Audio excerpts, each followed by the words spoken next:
Black man, black woman, unity. Black man, black woman, black baby, unify and unity.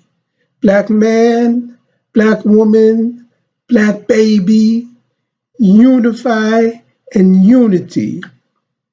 Now, what is the biggest threat between black man and black woman was the white man and white woman coming into our sexual union. Now, as the movie The Butler showed, when this white, the Caucasian man, an overseer, took this man's wife out of the field, and you could hear her screaming as he raped her in the cabin. And the black man, no, the enslaved black man's son, said, "Daddy, what are you going to do?" And the black man confronted, not really confronted, the Caucasian overseer who just raped his wife, and he just said, "Hey," and the Caucasian man shot him dead after he violated the enslaved man's wife. This was in the movie The Butler. Miscegenation, that's one of the biggest sins. They introduced a polluted seed into our population. Now, the first black man who legally married to a Caucasian woman was William Allen in 1953. He was an octoroon. His father was a white or Caucasian Southern planter, and his mother was a mixed woman. She herself was mixed. And you know, that's a normal, common thing happening in those days. Caucasian Southern planter and enslaved black woman. She was mixed. So he was an octoroon.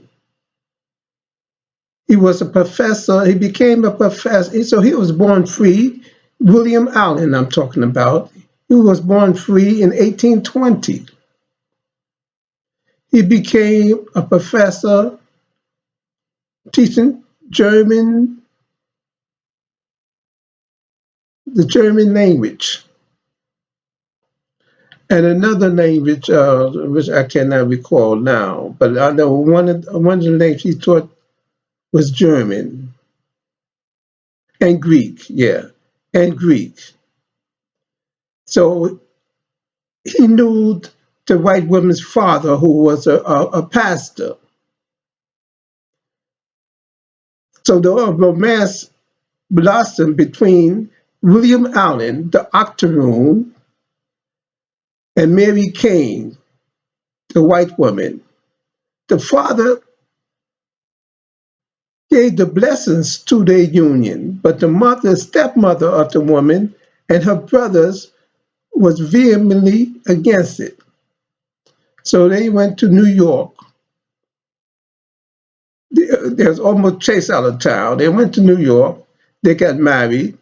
They went to Boston for a very short while, and then they moved to London, England, never to come back to the United States again. And they had 7 children. But most of the time, they faced poverty around England. They had poverty, but he was still teaching. But some of the schools he was actually kicked out of for some reason. And one of the main lecture, he also lectured. And his main lecture was on African civilization, where he showed that Africans gave the world science and art, or art and science. This was in 1860, about 160 years ago, where he taught the Africans. 160 years ago, this is not no Afrocentric new thing. William Allen taught, the Octoroon taught that Africans gave the world art and science. 160 years ago now. He also showed that Africans by nature was kind and moral, had high morality, sense of morality. While the Caucasian, he said, was calculating. But they was forceful and they was daring, adventurous. And you can see that now because there's the one who like to jump out of airplanes and airplanes and bungee jumping and speed car racing, racetrack, and all kinds of things and skiing down. And now, of course, black people took up some of the ways of the Caucasian people too. But the nature of black people was be the kind and a high morality. So you don't see them with, just lately you see them high degree of homosexuality and perversion. The Caucasian, the Western culture is a culture of death. Christianity, really, they concentrate on the death of a savior, a death, the death. Then they talk about the resurrection, but the death cult. And so, but he taught, like I said, the main thing, he was the first so-called African American, even though he was an octoroon, married to the white woman Mary King in 1853. And again, the point that I brought out is that he taught that Africans gave the world science and art. This was 160 years ago. He taught during the time that slavery was still going on. So the white people knew this even during the time when they kept the Africans in America enslaved. They knew this. But you have to unify, because even the willingness letters don't care is what was said, not who said it or if it was legitimate or not. It was written, so it was true to attempt to divide the black man and black woman. In fact, Patrick Moynihan, when he wrote the book about the black family in the 1960s, it was a textbook of how to destroy the black man and black woman. Then they came out with this feminism. They get the black women first. Came out with this feminism. Then they locked the men, started locking more men up in jail. Favored the woman giving them jobs, denying the black men jobs. Then they brought in a lot of immigrants, black immigrants. They're calculating, they're calculating.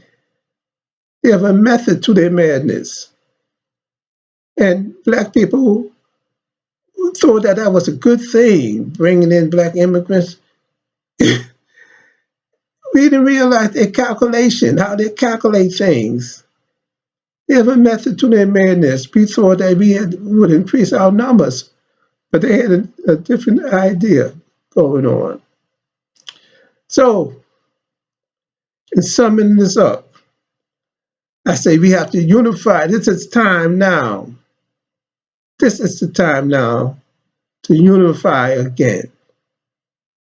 With the black man, black woman, black children. And now let me bring to that.